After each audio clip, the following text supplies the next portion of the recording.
Hello అండి. Welcome to Subbu's kitchen. ఈరోజు వీడియోలో శ్రావణ మాసంలో అమ్మవారికి నైవేద్యంగా ఒక స్వీట్ రెసిపీని చూపించబోతున్నాను.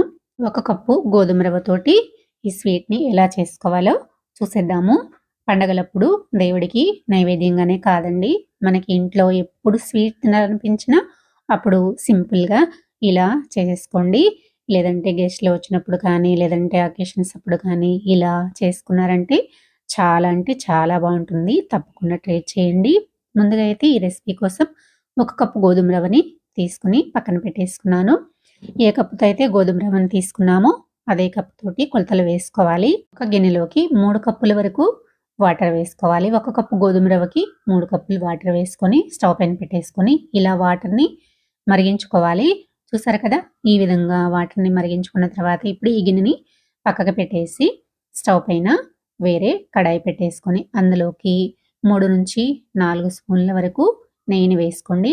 నెయ్యిని హీట్ చేసుకున్న తర్వాత 15-20 వరకు జీడిపప్పును వేసేసుకొని ఇలా కలుపుతూ గోల్డ్ కలర్ వచ్చేంత వరకు ఫ్రై చేసుకొని వీటిని తీసి ఒక గిన్నెలోకి ఇలా వేసేసుకొని ఒక పక్కకి పెట్టేసుకోండి.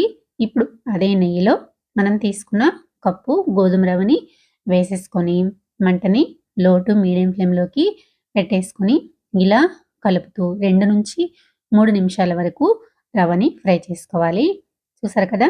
ఈ విధంగా రవ్వని ఫ్రై చేసుకున్న తర్వాత ఇప్పుడు ఇందులోకి మనం కాగపెట్టేసి పెట్టుకున్నాం కదా!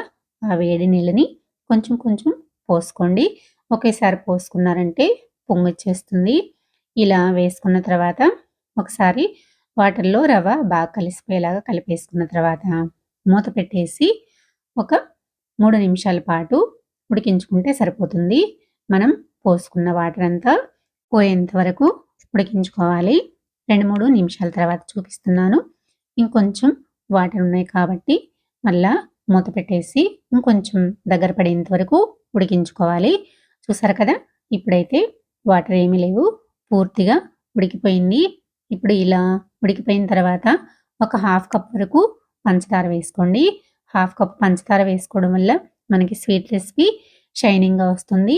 చూడ్డానికి కూడా చాలా బావుంటుంది.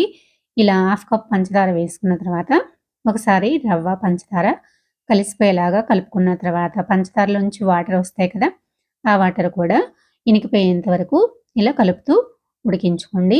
ఈ విధంగా ఉడికించుకున్న తర్వాత ఇప్పుడైతే బెల్లాన్ని వేసుకుందాము. కప్పున్నర బెల్లం వేసుకోండి. ఇందాక హాఫ్ కప్ పంచదార వేసుకున్నాం కదా! ఇప్పుడు కప్పున్నర బెల్లము వేసుకుంటే సరిపోతుంది. మొత్తంగా 2 కప్పుల వరకు స్వీట్ వేసుకుంటే సరిపోతుంది. మీరు పంచదార వేసుకోవడం ఇష్టం లేకపోతే గనక 2 కప్పుల బెల్లాన్ని యూజ్ చేసుకోవచ్చు.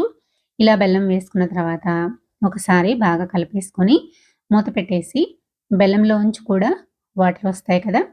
ఇలా వాటర్ వచ్చిన తర్వాత మూత తీసి 1కి 2 సార్లు ఇలా కలుపుకుంటూ ఉడికించుకోండి. ఇలా కలపకపోతే అడుగంటిపోతుందనమాట. ఇలా కలుపుతూ దగ్గర పడేంత వరకు ఉడికించుకోవాలి. చూసారు కదా! ఈ విధంగా దగ్గర పడిన తర్వాత ఒకసారి అడుగు నుంచి పైకి కలిపేసుకోండి. మనం బెల్లం వేసుకున్న తర్వాత మనకి రవ్వ కన్సిస్టెన్సీ అనేది ఇలాగా ఉండాలనమాట. ఇలా ఉంటే కరెక్ట్‌గా పర్ఫెక్ట్‌గా స్వీట్ మనకి బాగా వస్తుంది. ఇలా కలిపేసుకున్న తర్వాత ఇప్పుడు ఇందులోకి మరో 2 స్పూన్ల వరకు నెయ్యిని యాడ్ చేసుకోండి. నెయ్యి యాడ్ చేసుకోవడం వల్ల స్మెల్ బావుంటుంది. టేస్ట్ కూడా చాలా బావుంటుంది.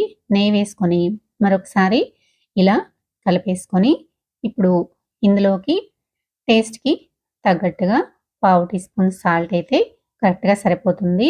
అందులోకి 4 యాలకులు దంచి పౌడర్ చేసుకొని ఆ పౌడర్‌ని వేసేసుకొని ఒకసారి ఇలా బాగా కలిపేసుకోండి.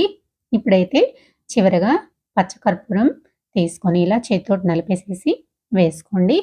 పచ్చకర్పూరం వేసుకోవడం వల్ల టేస్ట్ చాలా బావుంటుంది. స్మెల్ కూడా చాలా బావుంటుంది. ఉంటే తప్పకుండా వేసుకోండి.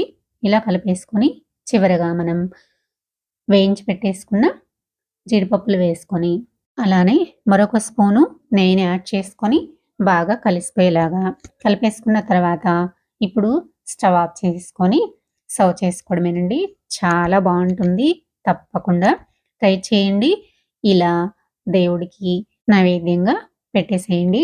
చాలా అంటే చాలా బావుంటుంది.